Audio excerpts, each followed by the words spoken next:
guys? Hey, listen, three-time Olympic coach Greg Romero here, and listen, we were just trying to do an Olympic preview, and we got shut down due to some kind of policy violation. I don't know what happened exactly because it said something in regards to violation of audio, in which I wasn't playing any audio. I was just showing clips. So please forgive me if you guys were watching the previous live show and it cut out. I don't know what to say. Maybe we're going to have to switch it up and yeah, maybe go with a different plan in terms of reviewing. I have a bunch of photos. Could probably do that. I would love to show a couple of different things that happen here. It's just really tough because I don't have all my content's all videos and I got shut down. So, all right, well, a couple guys are back in the house here that are showing live. Danny Romero says, hey, coach. BMX Racing Japan says, hey, we back. Good evening, coach from TFR. Jacob Jim says, I'm back. I'm back too, guys. I don't know what happened, but there was some kind of audio policy violation in which I wasn't playing any audio. I made sure the audio was cut off, but somehow, some way, yeah, I don't know what happened. Danny says, YouTube obviously don't know who you are. I don't know what happened, man, but it's a bummer because I thought we were running pretty hot. We just got done analyzing the women's final in which, if you guys are just coming back, we were talking about the favorites, right? Elise Willoughby, was running really well. She had unfortunate crashes, and Felicia Stansel, who I thought the other American who was standing out really well, did really well, got a fourth place. I thought she was penciled in for an easy medal. Unfortunately, when she was on the gate, she saw that Connor crash, which was her training mate, and that shifted her, talking to her coach, it shifted her emotionally, mentally, and she went from, going for it for all of a suddenly just being scared and having some fear and anxiety, and unfortunate for her because I really thought that she could have medaled. What else can we talk about? Let's see here. Yeah, I got getting a comment says IOC takes down or restricts U.S. viewers from watching broadcasts featured the Olympics from non-NBC affiliate channels. So yeah, so I think we're just going to have to not play the videos, and we're just going to have to maybe show some screenshots. I can probably bring up some screenshots if that's cool. I don't know what we're going to do with this video, but at the very least, we can at least talk about it. Yeah, I mean, if we talk about it, we're talking about it, as long as I just don't show any videos. But someone was on the money with that. Man, we were having fun with that, were we not? We just got done breaking down the women's final. We were talking about how Bethany Shriver had an impressive day, impressive week, right? She didn't drop a lap in quarter qualifying. Semi-time showed up, and she showed out and whole shot at all three mains, all three semi-mains. And of course, in the main, she just went for it. She had no problems. And I was watching her demeanor. It seemed like, again, she just had this go for it mentality. After one of her semis, NBC was showing her. This was on the live stream, and showing her interacting with her family via video cast. When she crossed the line, and she was like, let's fucking go. She was pumped. She was swearing. And I love that. And there's something to be said about BMXers going for it. You're better off going for it every time and going for the gold, if you will, pardon the pun, but you're better off going for it rather than holding back and trying not to crash or trying not to, have success. You got to go for it. And if anything that Bethany can teach us, if we could take anything from what Bethany demonstrated, was that it's important to go for it, right? And just don't hold back. I thought Mariana Pahone, the defending double gold medalist from London and Rio, she didn't hold back and she got a silver. I thought she rode fantastically. And, obviously with someone like Elise Willoughby not showing up to the main, that made it a little bit easier for these guys. But I don't know. I think Bethany, she was just destined to win. She looked fantastic. It was really impressive on how she was riding so powerfully, strong and fast. Skillfully, she was getting that jump manual going into the first corner, in which I wish I could show the video, but it'll get copyrighted. And so we're not going to do that. Ricardo Garcia says, good evening, coach. Joel Lee says, I finally got to start writing clips today. Awesome. Congrats. That's great. Matthew Alexander says, hi, coach. Jacob James says, draw pictures. And William Gish said the last stream that we had was blocked by the Olympics. So I might need to do like another video after the Olympics, because I know that there is a window where they don't want anyone to really cover the Olympics in terms of content. And we're talking like, whether it's pictures or videos, because they sell those rights. So we're going to respect that, and we're just going to talk about it. One of the things that I was speaking about in the previous show was the enormity of BMX racing at the Olympics. And of course, not only the physical demand, but the emotional and mental demand. It is unbelievable, right? Like, if you guys been watching the Olympics like I have, I've been watching gymnastics, I've been watching volleyball of all things, men's volleyball, women's volleyball, and I've also been watching track cycling and swimming. I think swimming's pretty cool because it's just like, it's straight motor. Everyone's in their own lane. No one's going to cut you off. Track and field's happening right now. I just watched the 400 meter men's final. That was awesome. And it's crazy. In BMX, there are no lanes. Everyone's combined together. BMX racing, BMXers, you guys have to give your guys selves props on the back, because not only do you guys have to be able to have the physical, emotional, mental fortitude and skills and mastery to ride something like an Olympic track or even just a local track, to be able to navigate the track, right? And then navigate the track with 7 other hungry riders that are on the track with you who are trying to ride you off the track and trying to outposition you. And man, BMX racing is unbelievably freaking hard. It is hard. If it's hard, leave a comment and say, yeah, it's hard. I mean, I'm watching all these other sports, and I have, and I've played other sports. I've played baseball, football, ice hockey, and others. And I've also raced other disciplines of cycling, road cycling, track cycling, mountain biking. I've raced it all. And BMX racing, especially at the Olympic Games, it'll expose your character, man. Like, if you're not getting a medal, the 21 other participants, they're in a dark place and questioning what they're doing on their life path, on their, not only their BMX path, but their life path, because it'll expose you. And I've been there as a coach where I've had medalists win. So I've been able to experience that as a coach and witness my athletes have the highest of highs. And then of course, I've been at other Olympic Games where, I've underperformed as a coach and my athletes have underperformed, and it's just really, really low, and it's just like really quiet, and it's really dark, and it's like, you don't know what to say, you don't know what to do, and you just got done investing years. I'm not talking just months prior to the games where you're locked in and every day you're training, and I'm drawing up plans, and we're rehearsing and going through our strategy and our plan and training and preparing and tapering. But man, it's races before that, it's seasons before that build up to this moment. And it's crazy how much, as coaches and athletes, they put so much into this thing that we call Olympic events, right? The Olympic BMX racing. And it's the BMX races are just really, really tough physically, emotionally, mentally. And then guys like Connor, who crashed out, and Connor suffered a traumatic brain injury, and he's still in the hospital right now. Thank God he's moved out of ICU. And I just spoke to his coach this morning, and he said that he's doing better, which is fantastic. And he's not going to be able to fly home, and he's still wondering what happened because he had a concussion. And he's still now trying to process what happened. And I was talking to his coach, and he was like, yeah, man, it's crazy how one moment you go as the red hot favorite, make a little mistake, and all of a sudden you're fighting for your life. You're in ICU. And man, that is the bipolarism.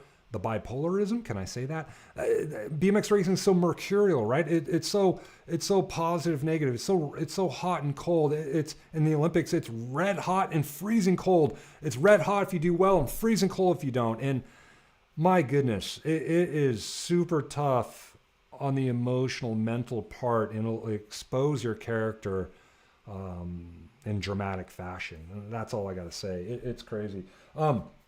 Let's talk about the men's, right? Like one of the guys that I thought that stood out earlier in qualifying was Twan Van Gent from the Netherlands.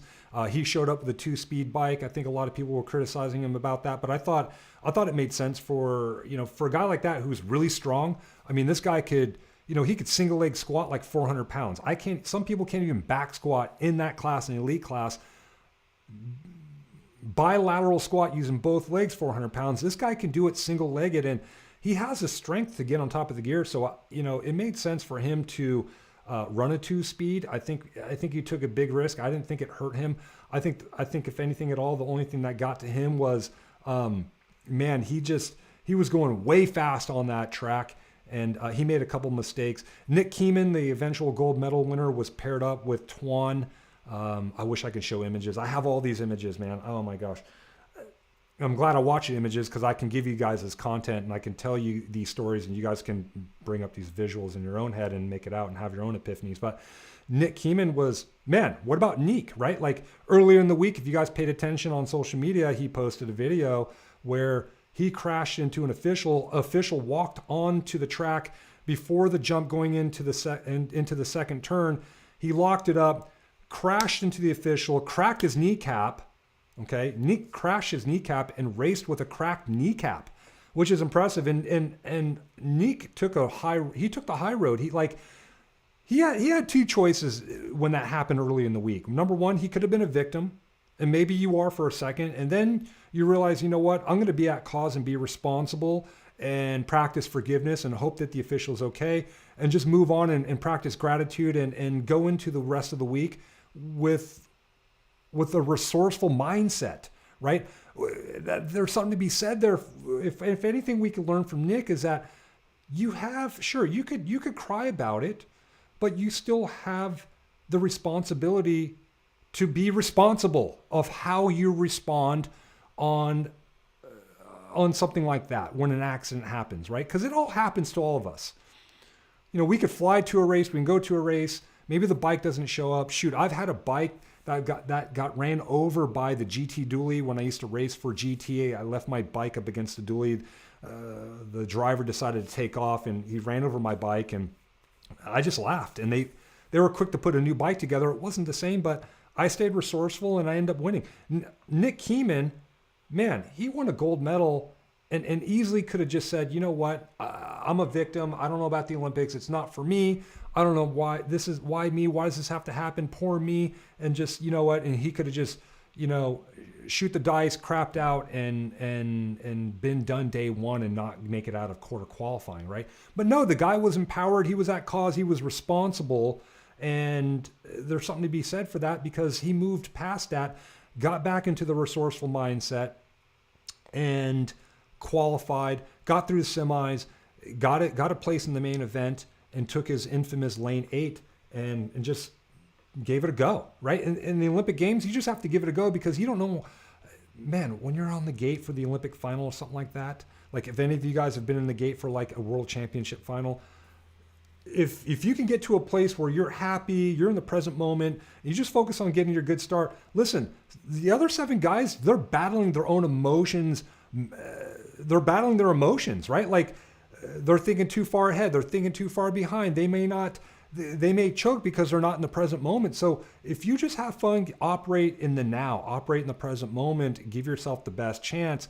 Listen, you've already won because the other guys can mess up. Not to say that other guys messed up, but Nick Keeman did what he had to do. Drew lane 8, took lane 8. He actually came out of the gate a little bit late. I'd love to show you because I have photos, but I don't want this video to get flagged. But he actually came out late. But what I liked about that was he was able to come out late, but he was able to come out harder, right? He didn't have to worry about anyone cutting him off. And he was actually behind. He was the last person right out of the gate. He was dead last. But by the time he got to the first jump, he was tied for first. And then he was tied with Kai White going over the second jump, in which Kai actually overjumped that jump. And I was watching Kai. I had video of Kai going in a moto. He was taking that second jump beautifully. Really tall guy. He has suspension. Could take a really steep abrupt jump like that second jump that they had, and he was able to absorb that nicely. But in the main, he got excited because he saw daylight, man. Like, he was hole shotting. He overjumped that. He doesn't overjump that. I would say that Kai is more than likely has inside position over Neek. Despite the fact that Neek was coming like a freight train on the outside, I would say Kai would have hole shot it. If Kai would have hole shot it, it would have been lights out. He would have been upgraded from silver to gold. He overjumps that. Neek capitalizes on that. Neek does Neek things, right? Like, he's going to maintain that speed. He's going to put the pressure on. The win was always going to go through Neek looking at that main event. Now, I saw Joris today, and I was happy to see Joris finally not crash at the Olympics, because in 2012 he crashed.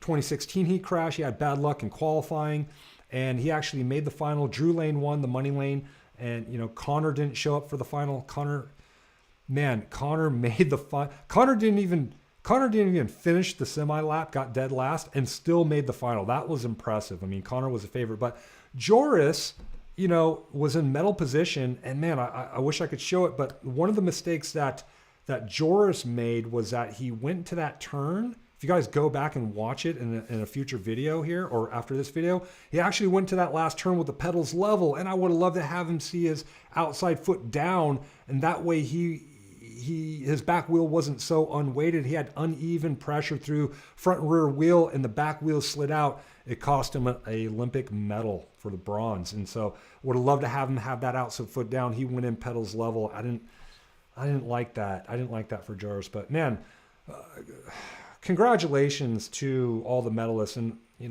Nick Keeman, Kai White, fantastic. What a story with him.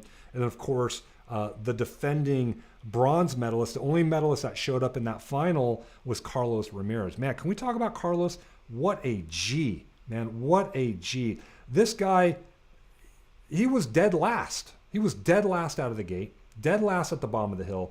And I don't know how he does it, but he finds a way. He is trained to race from behind. He is trained to make moves. I would love to show you the video of him making this pass in the first turn. He was in like 6th, 7th place, and he just had the vision. He was already set up kind of like midway going into the backside of that first jump. And then as soon as he landed, he looked over to the left and just steered the bike and passed 4 people and was in the 3rd position. 4 people or 3 people? 3 people, and was in 3rd position. And he wasn't able to fully shut the door down on Joris, because Joris came back from 4th to 3rd because he had inside position going into the 2nd turn. But Carlos was there for opportunity. He was prepared for opportunity. He was prepared to medal again because of Joris's mistake of deciding to go in pedals level into a corner. Joris slides out. Carlos, again, is prepared for opportunity, avoids Joris's body and his bike, cruises in for a medal. Unbelievable. Unbelievable. Let's see what's going on in the comments. Guys are saying, hi, coach. Yes, Matthew Alexander says Felicia Stansel rode well. Crazy how the 2 best crashed out. BMX Racing in Japan says, I was BMX track staff. They are super strict about putting stuff on social media. Hopefully once the Olympics are finished, we're okay. Yeah, maybe I'll do another review of this because I have all the content ready to go. And I think they call it like a blackout window. I do recall that. So maybe in 2 weeks I'll do a nice comprehensive review and give you guys a visual of what I'm talking about. But I would say for the most part, for most of you guys that are part of the BMX training community, you guys all watch the Olympics and you guys are able to bring these visuals in your head, so I can appreciate that. BMX Racing says in Japan says, no, Tuan never really worked the track out. Yes, many riders didn't. Yeah, I agree. Let's see here. Matt Johnson says, hey, coach, just out practicing turns. 3 myths off from injury. Re-asked that. Okay, I think you asked me a question last week and I missed it. So please ask me what you want to talk about in terms of coming off of an injury.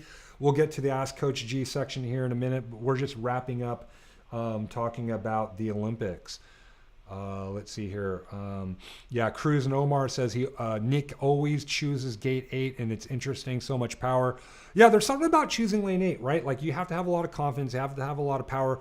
But one of the things that I've always enjoyed by having lane 8 is I can go a little bit later. I don't have to worry about hitting the gate. I can come out late, come out low, and I can come out harder than usual, right? Like my body position can be a little bit compromised, but it doesn't matter as long as I'm putting power into the pedals. No one's cutting me off, and when no one's cutting me off, or no one's cutting Nick off, or anyone in lane 8 off, and they have the power and the momentum. A guy like Nick is really big and has a lot of weight, so he could carry that speed down that first straight. Mare Strombergs used to do the same thing. Remember that? He took lane 8 at a World Championships, I believe in 2009 in South Africa. If you guys can bring that up, that's a good one. And yeah, if you have the power, the weight, the ability to go late and go harder than usual, lane 8's not a bad choice. I'm curious. I have a message out to Nick, and maybe he can help me out. I don't know if he answered it, but Nick's pretty good. I have a relationship with Nick. He'll usually get back to me, but I think he's sleeping right now. I asked Nick. I wanted to know if he thought that the outside part of the track, especially that second jump going into the first turn, down the first straight rather, was it faster? Was it less lippier? Because you know how jumps are from time to time. Like the inside may be a little bit lippier than the outside, may be a little bit mellower, if you will. And sometimes that's very helpful. I remember seeing Romain Mayhew. He took lane 8 when he didn't need to. He had a top gate pick going into that third semi with Connor Fields. Connor actually over jumped the one where Connor Fields crashed. He hole shotted that, over jumped the second jump, and Romain was able to capitalize and carry momentum going into that first turn.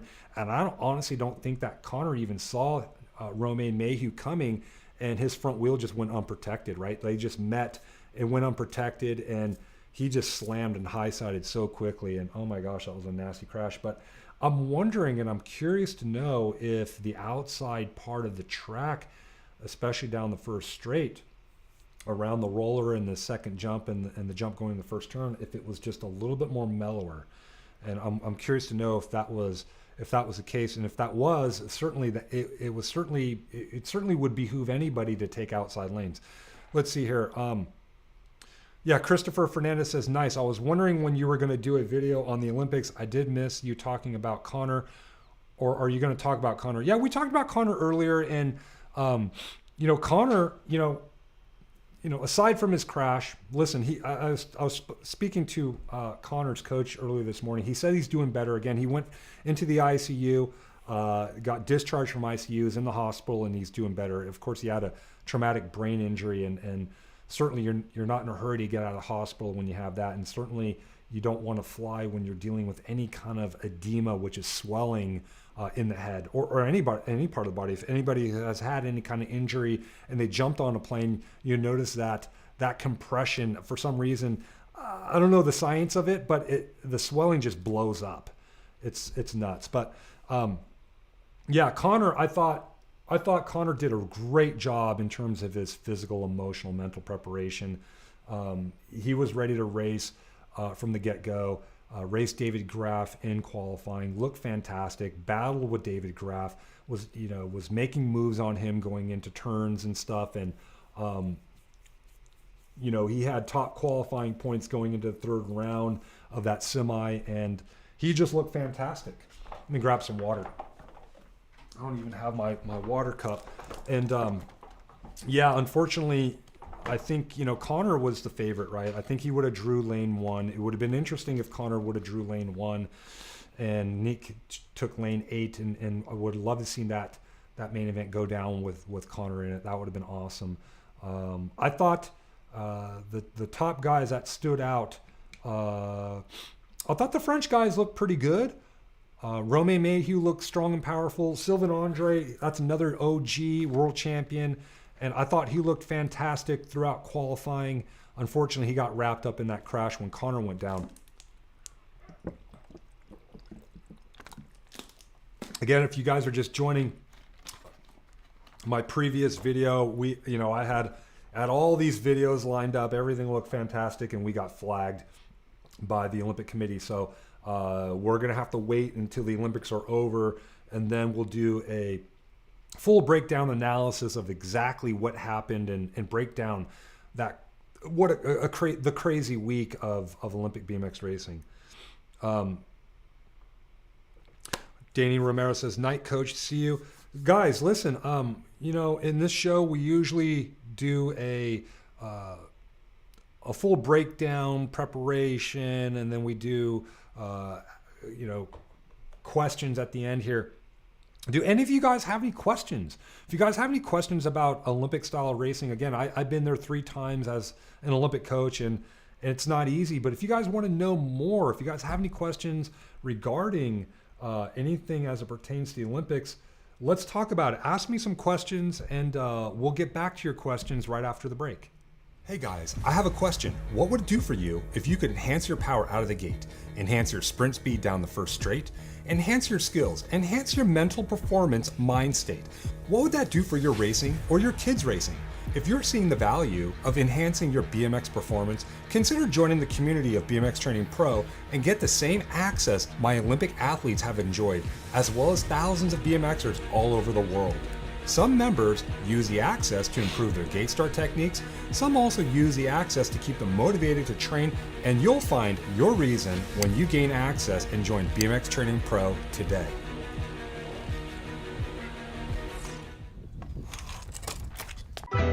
Stay focused, get ready now. For real, get ready now. Nitro with the nice flow. Stay focused, get ready now. For real, get ready now. Let's go. Stay focused, here the heat come. Concentrate to the sound of the beat drum. Yeah. Start it up, take it back now. Check it out. This is how it's going down. Yeah. All right, guys, welcome back. If you guys have any questions as it pertains to the Olympics, what these guys go through physically, emotionally, mentally, you guys can even ask me now in terms of like what some of my guys do for training and preparation for the Olympics. What they do, track training, strength training, mental training, emotional training, nutritional training. This is the time to do it, guys. This is your chance. You guys got 15 minutes to do it, and then I'm out. I'm going to go eat dinner. Want to talk about, here we go. We have a question here. The drivetrain says, question, do you think there was a lot of training effort on the extended track length? Ooh, great question. I would say no. Here's the thing. It's how can you impose that demand other than riding the exact track with that same exact length? However, in BMX training, especially at that level, and I'll give you guys some of the things that at the last Olympics when I prepared Corbin Chirac and he was going red hot for Rio, one of the things that we did was we did do a lot of full lap efforts, right? Because the Olympic Games, there's not a whole lot of rest between those motos. If you guys watch the motos, it was like they did a moto, they run through, all the motos, and then all of a sudden they're back up there right away. And it's roughly around 14 to 16 minutes of rest. And to be honest with you, unless there's like a crash or a delay in the event, in the show, if you will, that's not a whole lot of time to remove any metabolic waste, right? In terms of lactic acid, anything, right? In terms of metabolic waste, because that's the one challenge that we have when there's a short period of time in between events. That's the one thing at the Olympics that's really tough, especially at the World Championship level, right? If you guys watch the World Championships in pro, there's not a whole lot of time in between rounds. They just bang them out. Whereas, here in the States, in the US, they space it out, right? Like if you guys go to the Grand Nationals, there's actually a schedule. They space things out and it's nice. You can get full recovery. You could probably even have a snack. But once the Olympic Games is going, you have to have that ability to recover. So you need fitness. What do we do for fitness?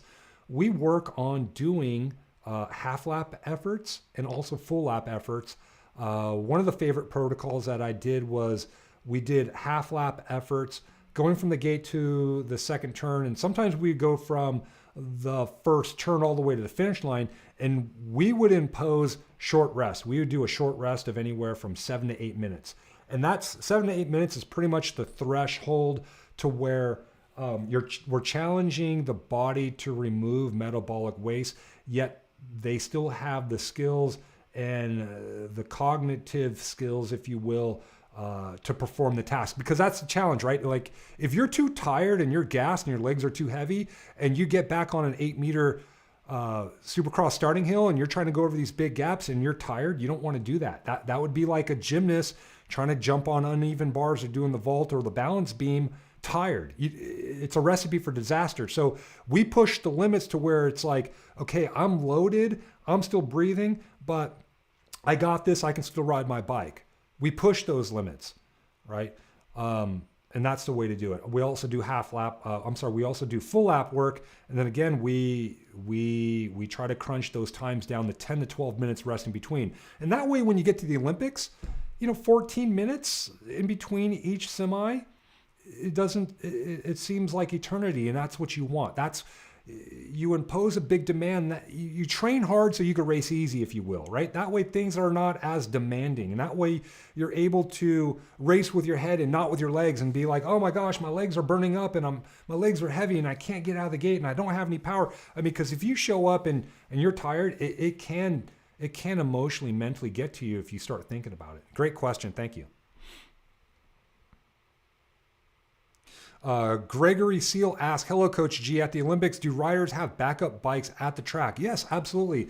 All my riders, we had 3 bikes, right? We had 3 bikes. You had a warm down bike, number 1 race bike, number 2 race bike. Absolutely. And yes, it gets expensive, right? Because like sometimes these guys are buying parts, right? They're buying like ceramic bearings and titanium bolts and try to lighten everything up. I remember when I was in charge of the Red Bull BMX Racing program, helping out Mike Day and Jill Kittner. They got Olympic medals back in 2008. We had an unlimited budget. They actually gave us a budget so we could buy ridiculous things such as ceramic bearings, so we could tie everything and buy parts that we weren't sponsored by and just buy a bunch of it, right? Such as wheels, hubs, spokes, cranks, pedals. I mean, we were stocked. Let's see here.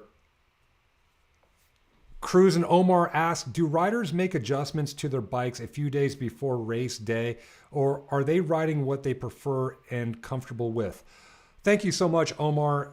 I appreciate that. For the most part, yes. Pros, they're going to set it and forget it. That's the game plan.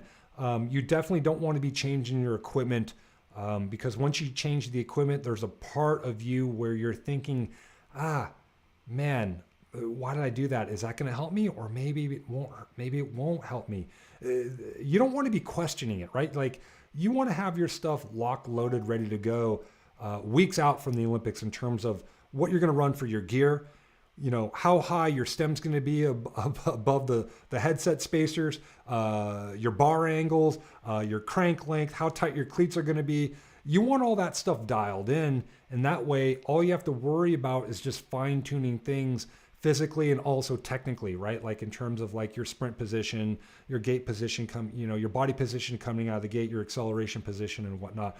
You start messing with the bike. Listen, athletes are already by default, human beings are already by default are questioning a lot of things that we do.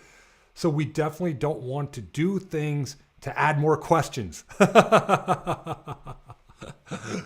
Oh gosh, let's see here. What other questions do we have? O-Dog says, hi coach, why don't they do 3 finals for the main like they do for the quarters and semis? Surely it would make it more accurate as to who is the best in the final. Yeah, that's a great question. I think I battled with that too. I think I preferred to have 3 mains there for a second, but I'm actually liking the 3 semi format because what you're doing is, listen, if you really think about the 3 semis, if you look at the men's semis and the women's semis, those were both main events. You could call them, the A semi and the B semi. These are main event 1, main event 2, and one could easily be harder than the other, right? Because at the Olympic Games, you're drawing the best riders in the world and you're condensing it in a small event, condensed event, and both those semis are easily main events. So what I like about this format is that with 3 semis, without crashes, you're really using the component of consistency, the battle of attrition to whittle it down to the top 8 guys racers, that belong in that main event. And then once that main event goes, it's like, I think for the show, it makes sense just to have one lap, no crap. And, visually, we objectively, we see who wins, and we don't have to like start breaking out a calculator and why is the guy in third raising his hand and he won? Like, that doesn't make any sense. And I think that's the whole point, right? Like, it's all about having one guy objectively, visually be the declared winner. Great question, though. I battled that for a minute. And again, respectively, listen, as a racer, like as a coach, coaching my athletes, I always viewed those semis as main events. I was like, I remember the first Beijing Games with Mike Day and Jill Kidner. I was like, look, guys, these semis are not semis. These are main events. You have to approach these as main events and win that main event overall. Okay. And then the true main event is the encore. Now it's time to go get that medal and show them what you got. That's how simple I break it down. I'm like, dude, these are main events. If you start looking at them as semis, then you're going to be backing off and, being all strategic and trying to save energy. And when you're doing that, you're not racing at your best, and that's when things can go wrong. So I always taught my athletes to go for it in those main events and treat it like 3 main events here in America, where we do race 3 main events sometimes on American soil, like USA BMX Grands and whatnot. And then again, that final is the encore.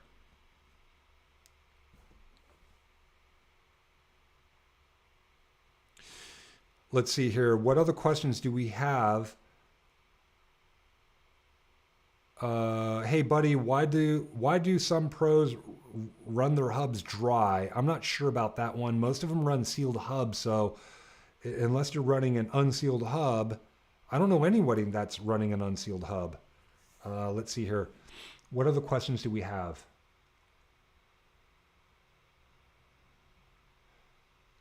William Gish asked, did you see anything at the Olympics that you might consider a dirty move? Some feel that there was some dirty riding going on, of course, right? Laugh out loud.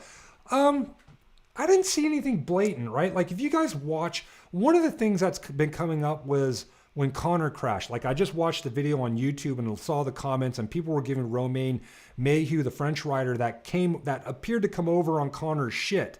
And I don't think that was a dirty move at all, because at the end of the day, BMX racing, if you just have 1 millimeter over someone else's grip, you control the race, right?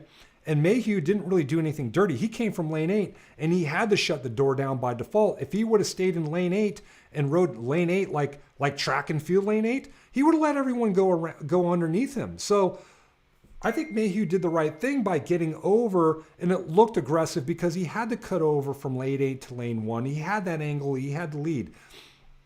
The problem was that Connor over-jumped the second jump, still saw daylight, right, going over the double step down. And when he was coming down, Connor never even had a chance to see Mayhew. He never even saw him coming because Mayhew had that much speed coming, right? Mayhew was on the outside, carrying much more momentum than Connor was, because again, Connor landed flat ground, lost his speed, but was still in front. He probably presupposed unconsciously, hey, I'm still out front, I'm just going to take my normal line. Didn't see Mayhew coming, left his front wheel unprotected. Now, as racers, unconsciously at the pro level, we know exactly where that front wheel is.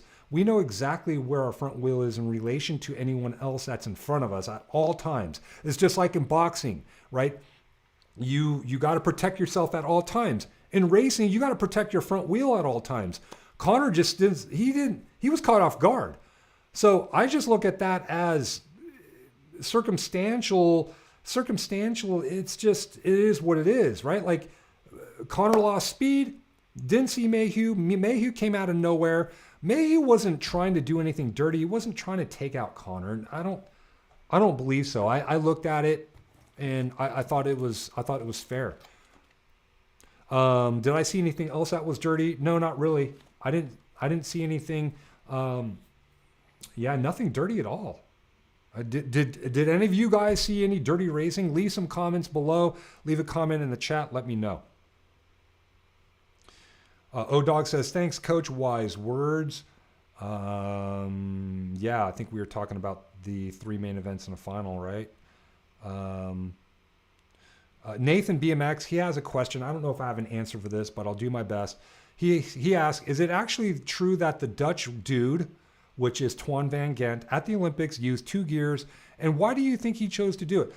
Twan Van Gent definitely used 2 gears. I'm going to talk to him, and maybe I'll talk to him via chat, and we'll find out exactly. Maybe we'll do that in a future show, but I think he did it because why not, right? Like, there are no rules against it, and somehow, some way, he figured out a way to where it was advantageous. And man, he was beating Nick Kieman, the eventual gold medal winner. He had a full bike length on him after the first jump, which is like crazy. So he was making it work. It was super advantageous for him. Unfortunately, he couldn't figure out the track. And yeah, he got caught up in some wrecks and he didn't make the final. I would have loved to see him make that final.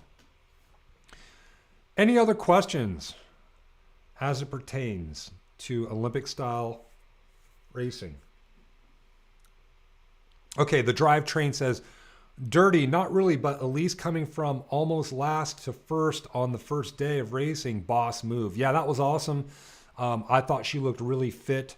Unfortunately, man, come semis, day 2 semi racing, the first semi, someone bumped her from behind. And that's the crazy part about racing. Sometimes you could be in front of somebody, someone can hit you from behind and you're going down. It's really, really tough. Nathan says, thanks, Coach. Hey, thank you, man. I really appreciate you guys. I'm really excited to talk about Olympic racing, man. I have all these videos. Man, I would love to show you guys this stuff, but I'm probably going to have to do a non-live video and do a full breakdown. And probably after the Olympics. Maybe it might be another month or so. We'll get it up because right now the IOC has the eyes on right now.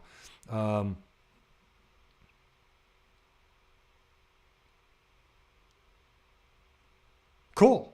Well, guys, hey, thank you so much. I enjoyed this hour. I really enjoyed the hour of talking about what happened at the Olympics. Again, there was so much that we could take, and if you guys could take anything from the Olympics, let me know in the comments below.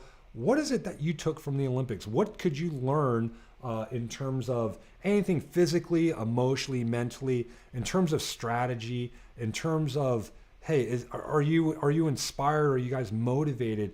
Do you guys think you guys have what it takes to be an Olympian and to be an Olympic medalist? Man, really, really tough to do. Really hard to do. I watched it. I am glad I'm retired from coaching at that level unless something crazy happens and says, hey, Coach G, we need you back here. But I really enjoyed being at home. I enjoy helping you guys out. It's my calling. I love helping out. I love helping you guys out. I love being here. It's awesome. I'm grateful for the opportunity. Again, if you guys find any value, you guys want to learn more about BMX racing or BMX training specifically, go check out bmxtraining.com. Become a member like a lot of these guys here. And again, see you guys next week for another show. A lot of the guys are saying, bye, Coach. Have a good night. Gregory Seal says, thanks, Coach. Great to hear from your perspective. Yeah, I'm glad that you guys showed up. I'm glad that I have an audience that I can talk to and interact with. You guys have an awesome rest of your day. Have an awesome week. Keep working hard. Keep training hard. Finish watching the Olympics, man. A lot of inspiring things happening over there. And I'll see you guys next week.